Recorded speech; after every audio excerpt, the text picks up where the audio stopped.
Welcome back. Tonight, the I-Team is prompting questions after two spouses of deceased veterans say they are not being treated fairly when it comes to getting a tax break. You may not know this, but those who've paid the ultimate sacrifice are exempt from paying property taxes in Michigan.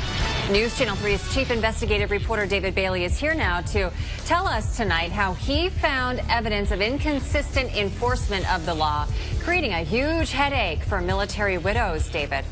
Good evening, Kate and Andy. While this law had great intentions, we're finding it's simply a mess. In our I-Team investigation, we found in state records there have been instances where local leaders just didn't want to help vets at all. In fact, in documents we have, the folks in Filer Township in Manistee County denied every single disabled veteran that applied because they said, quote, it would be unfair to other taxpayers.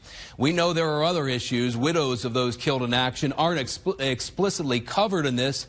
The people who lost the most are getting the least.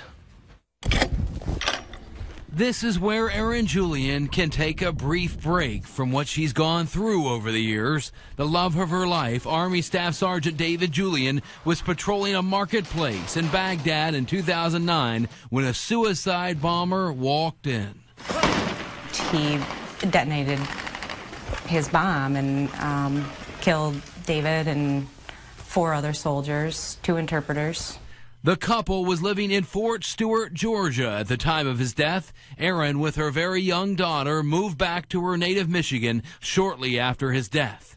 A couple of years later, Michigan lawmakers passed a law to give disabled veterans and their surviving spouses property tax relief, so Julian was relieved to initially get approved. After all, her husband was killed in action and termed 100% disabled. The money that I pay the property taxes with comes from my husband's disability pension. Come here, William. But in a twist, after she was approved to be exempt, she was notified by her township, Gunplain Township, that she actually didn't qualify at all. I'm not looking for a handout. And I don't feel entitled, but I don't think that it's fair to, number one, give me the exemption for 2 years in a row and then at the last minute say, no, you're not qualified. The reason she got bumped because they were living in Georgia and not Michigan at the time of his death in 2009. Erin Julian had lived in Michigan nearly her entire life and was living here when the law was enacted 2 years ago. If you're going to not allow it based on my husband's residency at the time of his death, that's where I don't feel like it's fair. He did not die for 49 of the 50 states. We pressed for answers from the township and got a surprising response from the supervisor there, Mike Vandenberg. That is a difficult thing, isn't it, politically, to say to somebody in that situation, hey, we're going to give it to you, but then we're going to take it back. Oh, definitely. I think she should get it. It goes to your heart. You know, we're talking about somebody that gave their life defending us. Yeah. And it's hard. And if I had the power, I would fix it. After our research, the law on its face is very unclear in places. Residency is one of them. The law says a veteran has to be a resident of the state, but doesn't say when he had to live there. The law says if the veteran dies, then the tax break is available to the unremarried surviving spouse, but again, doesn't make it clear if the spouse could qualify by her residency. Finally, the law says veterans have to be 100% disabled, but it doesn't address people who are killed while they're on active duty. So that's not even an issue. Right. Meet Shannon Galloway. Her husband Chris did 4 military deployments. The last one is when he came home from Afghanistan in 2009. She says when he got home, he had serious PTSD. That 50 million yard stare. Chris killed himself 2 months later.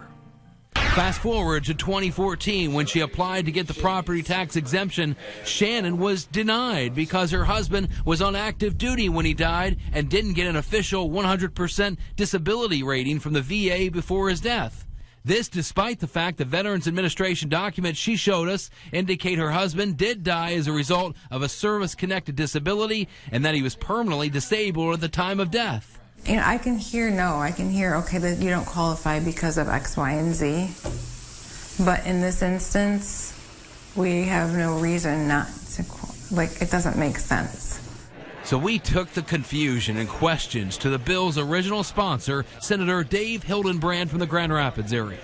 I believe we need to do everything we can to support the veterans that give us the freedoms to even have a government and have free speech and have all these freedoms that we enjoy.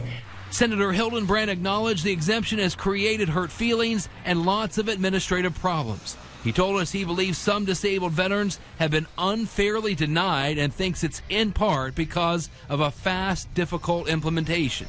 It wasn't perfect, but our intentions were good, and I'm committed to make sure that we make the changes to make it clear for everyone to understand how the process works. We brought to the senator fears by several of our sources that local leaders in pockets of areas around the state are denying disabled veterans and their spouses to save revenue. Our goal is to make it as clear as possible so they can't skirt the law. Township Supervisor Dan O'Leary says he's not skirting the law, but says he hates giving disabled veterans this kind of benefit. He's been one of the most outspoken in the state from Washington Township in Macomb County.